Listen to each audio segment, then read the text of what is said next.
দেশের উত্তর পূর্বাঞ্চলের হাওর পরিস্থিতি কিছুটা উন্নতির দিকে। টানা বৃষ্টিপাত না হওয়ায় স্বস্তিতে কৃষকরা। মৌলভীবাজার কাউয়াদিঘি, হাকালুকি ও হাইল হাওরের নিম্নাঞ্চলের ধান পুরোপুরি নষ্ট হয়ে গেছে। বুক কিংবা কোমর সমান পানির ফসল কাটা গেলেও মিলছে না পর্যাপ্ত শ্রমিক।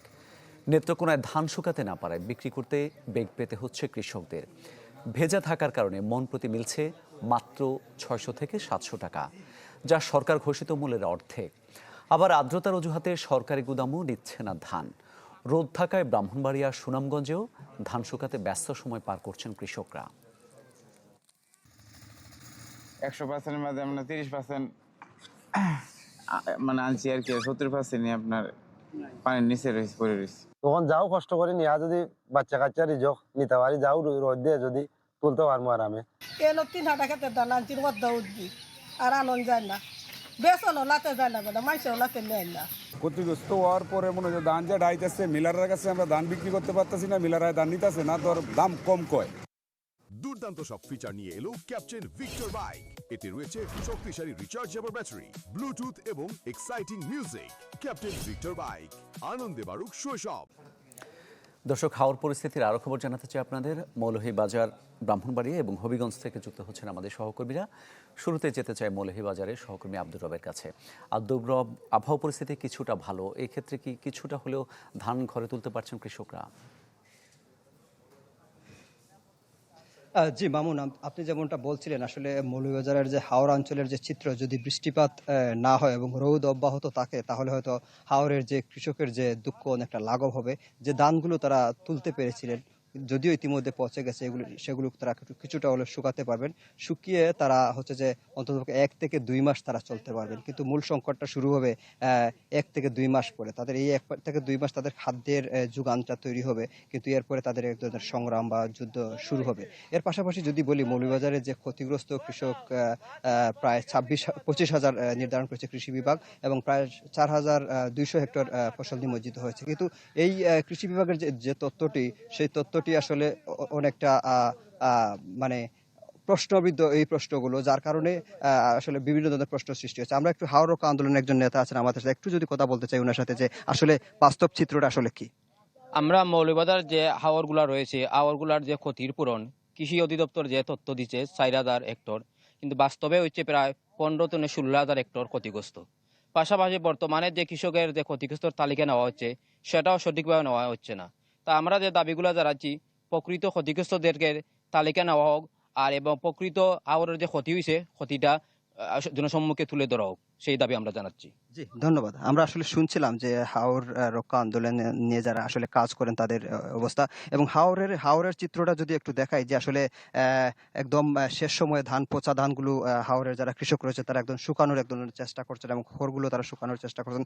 একদম পচা ধানগুলো যাতে কিছুদিনের জন্য খাদ্যের সংস্থান হয়, সেই সংগ্রামটা, সেই লড়াইটা হাওরের কৃষকরা চালিয়ে যাচ্ছেন। মামুন, ধন্যবাদ আপনাকে। এ পর্যায়ে আমরা ব্রাহ্মণবাড়িয়া খবর জানবো সহকর্মী প্রকাশ দাসের কাছ থেকে। প্রকাশ, মৌলভীবাজার থেকে আব্দুর রব যেমনটা জানাচ্ছিলেন, কৃষকরা দাবি করছেন যে কি ক্ষয়ক্ষতির প্রকৃত চিত্রটা তুলে ধরা হোক।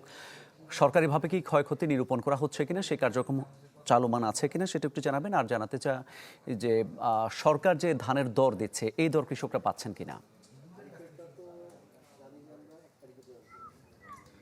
জি মামুন, আপনাকে একটি বিষয় প্রথমে জানিয়ে রাখি, এই অতিবৃষ্টি এবং ঢলের পানিতে যে হাওরের যে বিস্তীর্ণ জমি তলিয়ে গেছে, তারপর পর থেকে কিন্তু কৃষি বিভাগের পক্ষ থেকে বলা হচ্ছে যে প্রায় 305 হেক্টর জমির ধান কিন্তু পানির নিচে নিমজ্জিত হয়েছে। কিন্তু এই তথ্যের বিপরীতে কিন্তু কৃষকরা যেটি বলছেন, যে আসলে তাদের 3 ভাগের যে 2 ভাগ জমি কিন্তু এখনো পর্যন্ত পানির নিচে রয়েছে, যেগুলো কিন্তু পচে নষ্ট হচ্ছে। অর্থাৎ কৃষি বিভাগ যে তথ্য দিচ্ছে তার থেকে কিন্তু অনেকটা ফারাক রয়েছে। কারণ ব্রাহ্মণবাড়িয়ার নাসিরনগর উপজেলায় কিন্তু চলতি মৌসুমে কেবল হাওর কেন্দ্রিক প্রায় 11,000 আপনার 11,000 ইয়েতে আপনার বুড়ো আবাদ করা হয়েছিল, কিন্তু সেই প্রকৃত চিত্রটা কিন্তু এখনো উঠে আসছে না, যার কারণে কিন্তু কৃষকদের মাঝেও কিন্তু কিছুটা অসন্তোষ রয়েছে। তবে বেশ কয়েকদিন ধরে ঝলমলে আকাশ এবং রৌদ্রোজ্জ্বল দিন হওয়াতে কৃষকদের মাঝে কিন্তু কিছুটা হলেও স্বস্তি রয়েছে। তারা চেষ্টা করছেন তাদের যে ক্ষতির পরিমাণ রয়েছে সেটা যতটা সম্ভব কমিয়ে আনার জন্য। আমরা কিন্তু প্রতিদিন দেখছি কৃষকরা যারা রয়েছেন তারা কিন্তু হাওরে ছুটে যাচ্ছেন, যেখানে যতটা সম্ভব হচ্ছে তারা কিন্তু ধানগুলো কেটে নিয়ে আনছেন। তবে যেহেতু প্রায় 7 দিনেরও বেশি সময় ধরে ধানগুলো পানির নিচে রয়েছে। অনেক ধানই কিন্তু প্রায় নষ্ট এবং অনেক ধানের কিন্তু চারাও গজিয়েছে। তারপরেও কিন্তু তারা চেষ্টা করছেন যে যতটুকু সম্ভব ধানগুলো কেটে এনে কিন্তু ক্ষতি যতটা কমানো যায়। আর কৃষি বিভাগের সাথে কথা বলা হয়েছিল, তারা বলছেন যে প্রাথমিকভাবে তারা 2000 ক্ষতিগ্রস্ত কৃষকের তালিকা করেছেন এবং তালিকা যাচাই বাছাই কার্যক্রম চলমান রয়েছে এবং আগামী শনিবার কৃষিমন্ত্রী ব্রাহ্মণবাড়িয়ার নাসিরনগরে আসার কথা রয়েছে। এ সময় কিন্তু তিনি হাওর পরিদর্শন করবেন এবং যে ত্রাণ কার্যক্রম রয়েছে সেটা কিন্তু উদ্বোধন করবেন। তো সব মিলিয়ে বলা যেতে পারে যে নাসিরনগরের হাওর পাড়ের যারা কৃষকরা রয়েছেন তারা কিন্তু এখন অনেকটাই দিশেহারা, কারণ প্রান্তিক পর্যায়ে যারা কৃষকরা রয়েছেন তারা কিন্তু অনেকটা ধার দেন এবং সুদের উপরে কিন্তু এই কৃষি জমিটুকু করে থাকেন। এখন তারা যেটি দাবি করছেন যে আসলে সরকারের পক্ষ থেকে দীর্ঘমেয়াদী সহযোগিতা করলে তাদের ঘুরে দাঁড়ানো সম্ভব।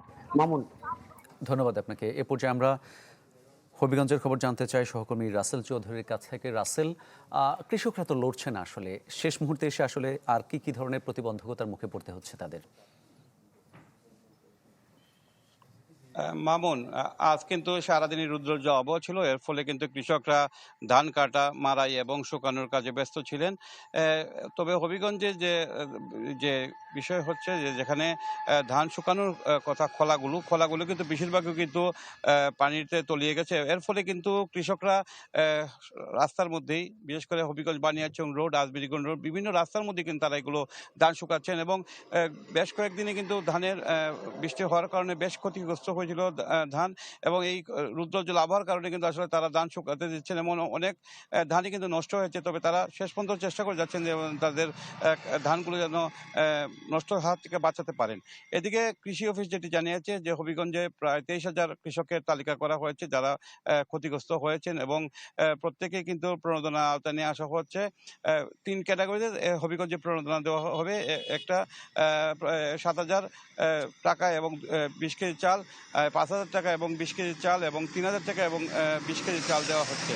তবে কৃষকরা যেটা জানিয়েছেন যে আসলে যে তালিকা করা হয়েছে এই তালিকা কিন্তু কৃষক সংখ্যা আরও বাড়বে এবং অনেকেই তালিকাতে নাম নেই বলে জানিয়েছেন এবং অনেক যে হবিগঞ্জে যে বুরুদান আবাদ করা হয়, মোট বুরুদান আবাদ করা হয় 46,000 হেক্টর জমিতে এই 3টি উপজেলায়।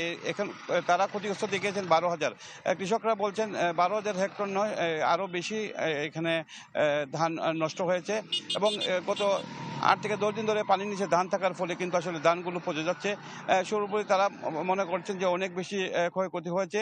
প্রকৃত যে ক্ষয়ক্ষতির চিত্র যাতে কৃষি অফিস তুলে ধরে এটাই তারা দাবি জানাচ্ছেন। এদিকে হবিগঞ্জের যে নদ নদীর পানি কিন্তু অনেকটাই কমেছে, শুধু সুতাং নদীর পানি 15 সেন্টিমিটার উপর দিয়ে বয়ে যাচ্ছে। এছাড়া কিন্তু খোয়াই সহ অন্যান্য নদীর পানি কিন্তু অনেক নিচে রয়েছে। যেহেতু রুদ্রজল আবহাওয়া রয়েছে এবং আবহাওয়া ভালো অনুকূলে থাকার ফলে কিন্তু আসলে কৃষকরা কিন্তু তাদের যে কাঙ্ক্ষিত ধান কাটা, শুকানো এগুলো কিন্তু আসলে তারা ঠিকমতো চালিয়ে যাচ্ছেন। তারা মনে করেন আর কয়েকটা দিন যদি আবহাওয়া অনুকূলে থাকে তাহলে তাদের কাঙ্ক্ষিত ধানগুলো তারা বাড়িতে তুলতে পারবেন। মামুন, ধন্যবাদ আপনাকে।